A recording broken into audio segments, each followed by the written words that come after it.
बच्चों कैसे, उम्मीद करता हूँ बढ़िया होंगे। एक दिन ये सपना हकीकत में बदलेगा। और कब बदलेगा ये सपना हकीकत में? जब बदलेगा जब आप ईमानदारी से मेहनत करोगे, हर दिन प्रैक्टिस करोगे, अपने लक्ष्य की तरफ हर दिन एक एक कदम बढ़ते जाओगे। उसके लिए आपको ये सारे सवाल लगेंगे, इस तरह के क्वेश्चंस आपके पेपर में आएंगे जो आपको लगाना होगा, एक एक क्वेश्चन के साथ लड़ना होगा, उसको सीखना होगा, जिससे कि पेपर में आप 100% बिल्कुल सही कर पाओ। तो चलिए आज की क्लास में हम लोग ये सारे इंपॉर्टेंट क्वेश्चन करेंगे। वीडियो को लाइक और शेयर कर देना ताकि हर बच्चे तक पहुंच पाए। ये हमारे क्वेश्चन नंबर 49 से शुरू हो रहे हैं। इससे पहले के जो क्वेश्चन थे, क्वेश्चन नंबर 41 से लेकर क्वेश्चन नंबर 48 तक का, इससे पहले वाले पार्ट में मैंने करा दिए थे, जिसका लिंक मैंने डिस्क्रिप्शन में दे दिया है, वहां से आप लोग उनको कर सकते हो। तो चलिए शुरू करते हैं आज की क्लास। वीडियो को लाइक और शेयर कर लेना। हम क्वेश्चंस को बहुत ध्यान से पढ़ते हैं, समझते हैं और फिर उसको करते हैं ताकि किसी बच्चे को प्रॉब्लम ना हो पेपर में। 49 है हमारा। वह बड़ी से बड़ी संख्या क्या होगी जो 24, 32 और 44 को पूरा पूरा विभाजित कर दे? ऐसी संख्या बतानी है। देखो, जब हमसे पूछा जाए बड़ी से बड़ी संख्या, तो हमें क्या करना है, जो भी हमें दी गई संख्या जिनको विभाजित करना है उनका मासा निकाल लेंगे, और जो मासा होगा वही वो संख्या होगी। कैसे निकालते हैं मासा? सबसे पहले हमें इनके भाज्य गुणनखंड करने होंगे 24 के। 24 के भाज्य गुणनखंड हम करते हैं 2 × 2, 2 दूनी 4। कोई भी सम संख्या उसे आप 2 से ही हमेशा काटोगे। 2 × 12, 2 × 3 6 और 3 × 3। उसके बाद अगली संख्या आपकी 32। 32 को भी अभाज्य गुणनखंड करेंगे। 16 दूनी 32, 2 × 8 16, 2 × 4 8, 2 दूनी 4 और 2 × 2।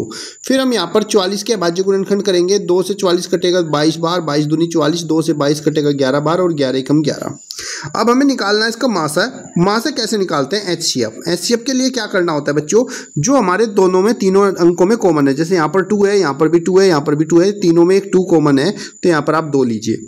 यहाँ पर ये 2 है, यहाँ पर भी 2 है, यहाँ पर भी, ये भी सब में कॉमन है, तो यहाँ पर भी आप 2 लीजिए। उसके बाद यहाँ पर देखो, अगर आगे आप देखोगे तो यहाँ पर तो 2 है, यहाँ पर भी 2 है, लेकिन इसमें 2 नहीं है। आपका नंबर तीनों ही संख्याओं में कॉमन होना चाहिए, जो कि यहाँ पर कॉमन नहीं है, तो इसका HCF हो जाएगा केवल 2 × 2। 2 2 कितना हो गया? 4। ऑप्शन नंबर 3 आपका राइट आंसर। यानी कि 4 वो बड़ी से बड़ी संख्या है जिससे हम 24 को भी भाग कर सकते हैं, 32 को भी और 44 को भी। कभी भी आपसे पूछा जाए बड़ी से बड़ी संख्या बताओ जो दी गई संख्याओं को भाग करें, तो आपको क्या करना है, जो हमारी दी गई संख्या होगी इन संख्याओं का आपको HCF निकालना होगा, मास निकालना होगा, और जो आपका मास होगा वही उत्तर आपका आ जाएगा। अगला प्रश्न देखिए, क्वेश्चन नंबर 50। 3 संख्याओं का औसत। 3 संख्याओं का औसत 10 है। यदि पहली 2 संख्याओं का औसत 11 है तो तीसरी संख्या बताओ क्या होगी? यहाँ पर मान लीजिए हमारे पास 3 संख्या है, एक है A, एक है B और तीसरी है C।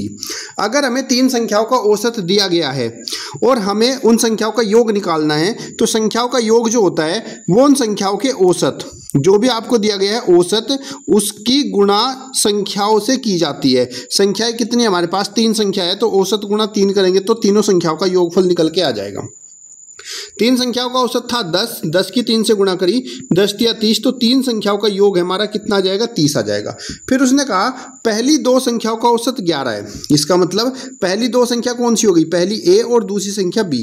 अगर हम दोनों संख्याओं का योग निकालेंगे तो योग बराबर, मैंने क्या बताया, औसत गुणा जितनी संख्या है। औसत कितना है? 11, और गुणा करेंगे 2 से, 11 दूनी 22, तो पहली 2 संख्याओं का योग हो जाएगा 22। अब हमें पूछा गया तीसरी संख्या क्या होगी, तो देखो तीनों संख्याओं का योग कितना आया हमारा? 30। पहली 2 संख्याओं का योग कितना आया? 22। तो अगर मुझे तीसरी संख्या निकालनी है तो क्या करूंगा, तीनों संख्याओं के योग में से माइनस कर दूंगा पहली 2 संख्याओं का योग। तीनों संख्याओं के योग में से 2 संख्याओं का योग माइनस किया मैंने, कितना आ गया आपका? 8। ऑप्शन नंबर 3 आपका राइट आंसर। तो आपको ध्यान रखना है, कभी भी आपको संख्याएं दी जाए और उनका औसत दिया जाए और आपको निकालना है संख्याओं का योग, तो योग बराबर होता है औसत गुणा कुल संख्या। क्लियर? ये कंसेप्ट ध्यान रखना। अगला प्रश्न देखिए, ये भी इसी पर आधारित है। प्रश्न में कहा गया है 30 विद्यार्थियों का औसत 20 है तथा 20 विद्यार्थियों का औसत 40 है, तो कुल विद्यार्थियों का औसत कितना होगा, ये हमें बताना है। तो देखो बच्चों, 30 विद्यार्थियों का औसत 20 है, तो हम बोल सकते हैं कि 30 विद्यार्थियों का योग, 30 विद्यार्थियों का योग। अगर 30 विद्यार्थियों का योग देखें तो कितना होगा? विद्यार्थी हैं 30, औसत है 20, तो योग बराबर होता है औसत गुणा कुल विद्यार्थी। तो 30 और 20 कितना हो गया? 600। फिर उसने कहा 20 विद्यार्थियों का औसत है 40, तो यहाँ पे लिखो 20 विद्यार्थियों का योग। अब हम 20 विद्यार्थियों का योग निकाल लेंगे, तो 20 विद्यार्थियों का योग हमारे सामने आ जाएगा 20 गुणा औसत कितना है हमारा 40, 40 दूनी 80 यानी कि एक जीरो लग जाएगा। तो 20 विद्यार्थियों का औसत आ गया 800। हमसे कह रहा है कुल विद्यार्थियों का औसत बताओ, तो कुल विद्यार्थी कितने हो गए 30 और 20 कितना हो गया 50, तो कुल विद्यार्थी हो गए हमारे पास 50 विद्यार्थियों का कुल योग, 50 विद्यार्थियों का योग कितना होगा 600 प्लस 800, 800 600 कितना हो गया आपका बच्चों 1400। तो 50 विद्यार्थियों का जो योग है वो कितना हो गया आपका 1400। आपसे पूछा गया कुल विद्यार्थियों का औसत बताओ, तो आपको पता है ना कि औसत बराबर क्या होता है, औसत अगर हमें निकालना है तो औसत बराबर होता है, अगर 50 विद्यार्थियों का निकालना है कुल, तो 50 विद्यार्थियों का योग कितना है 1400 और भाग कुल विद्यार्थी 50, जीरो से जीरो काट देंगे, 5 दूनी 10 बचे 4, 5 अठे 40। तो बच्चे कुल विद्यार्थियों का जो औसत है वो हमारा 28 हो जाएगा। ऑप्शन नंबर 2 आपका राइट आंसर। क्लियर बच्चों।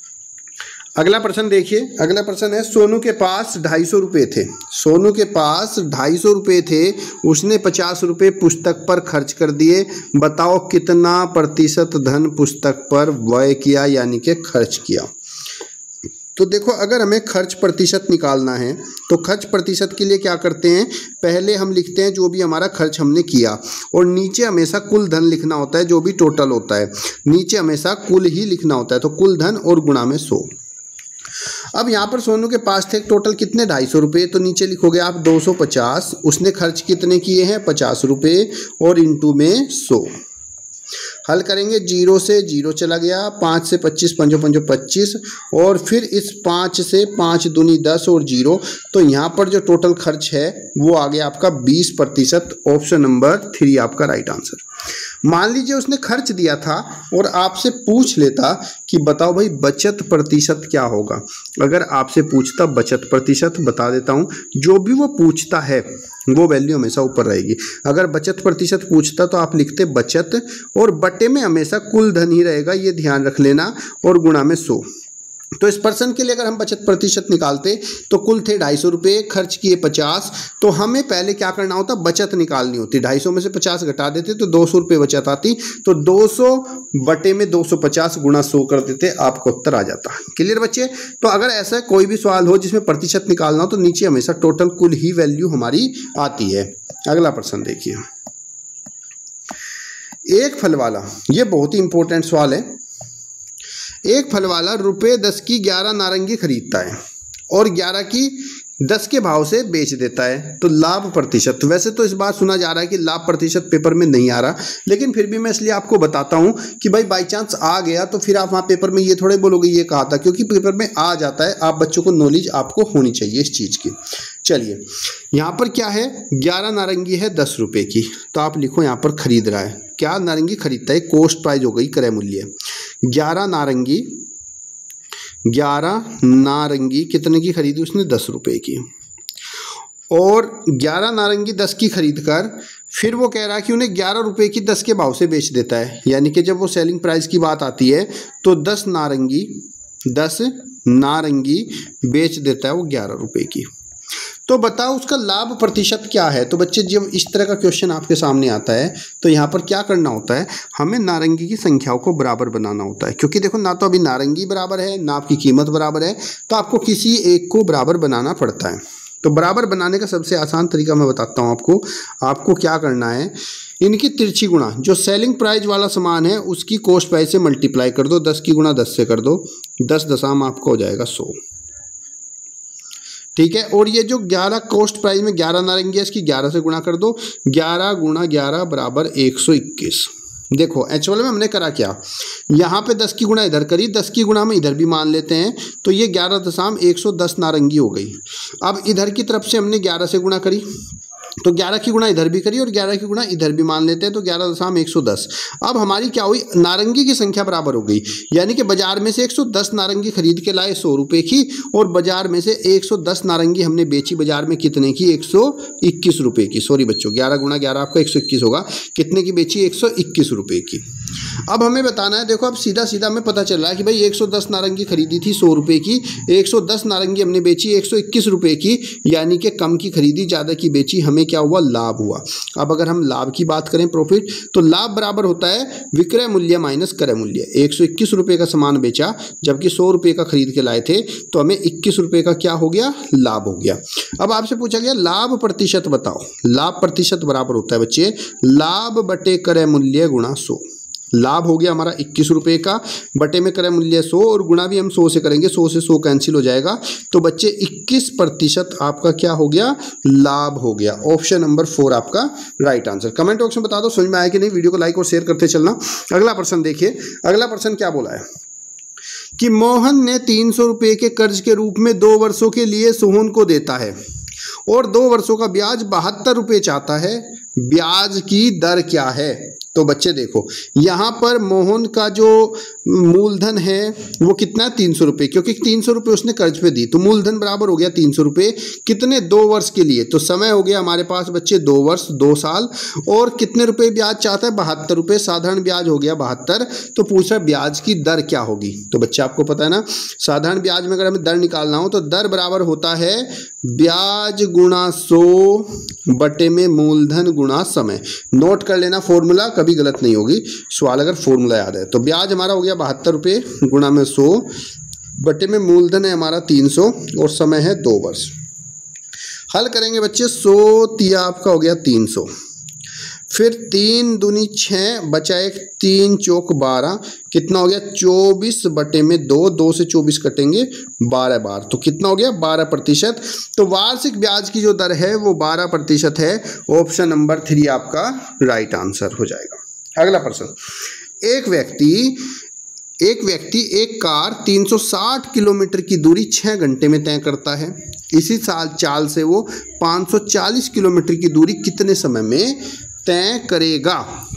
तो बच्चे आप एक बात बताओ, अगर हमारी दूरी और समय का देखें तो अगर हम दूरी को बढ़ाते हैं तो समय भी बढ़ेगा। भाई अगर ज़्यादा दूर जाना है तो ज़्यादा समय लगेगा, यानी कि अगर एक वजह बढ़ाते हैं तो दूसरी भी बढ़ जाते हैं। तो हम कह सकते हैं दूरी समय आपका क्या होता है, प्रोपोर्शनल होते हैं। कैसे होते हैं, समानुपात में होते हैं दूरी और समय। अब यहाँ पे देखो, मैं बढ़िया तरीका बता रहा हूँ आपको, बिना दूरी चाल का सूत्र लगाए। तो ये व्यक्ति 360 किलोमीटर की दूरी समय में करता था 6 घंटे में। अब हमें बताना है 540 किलोमीटर की दूरी कितने समय में कर लेगा। तो हमने कहा भाई इसको 30 समय में कर लेगा। अब नियम क्या होता है समानुपात का, बाहरी पदों की गुणा बराबर क्या होता है, भीतरी पदों के।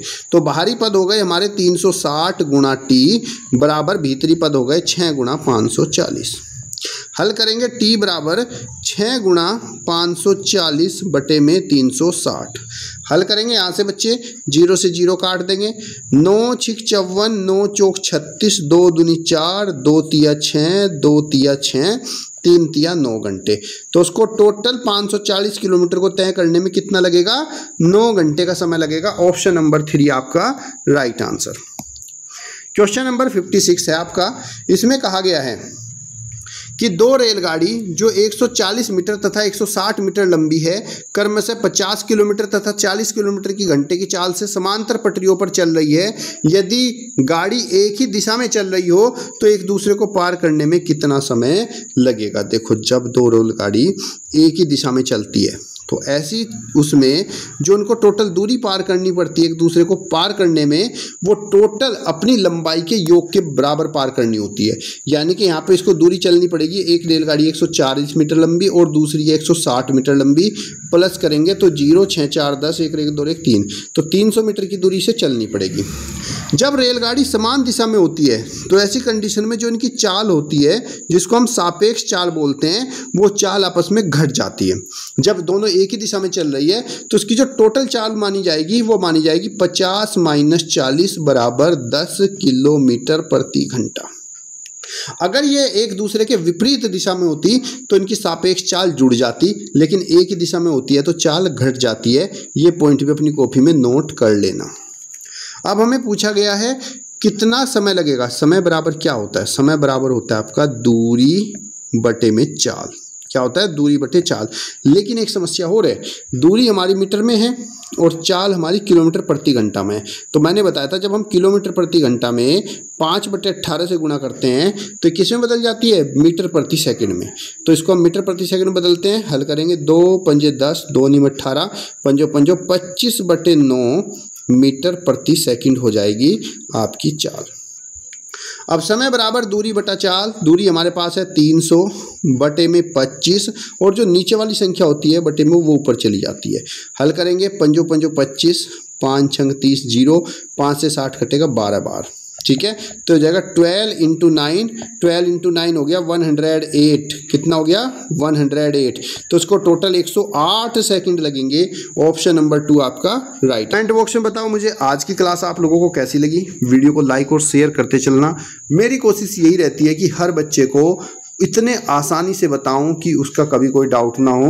और देखो सपना पूरा तभी होता है जब आप ईमानदारी से मेहनत करते हो। तो चलिए आज की क्लास यहीं पे एंड करते हैं। तब तक के लिए धन्यवाद। जय हिंद, जय भारत।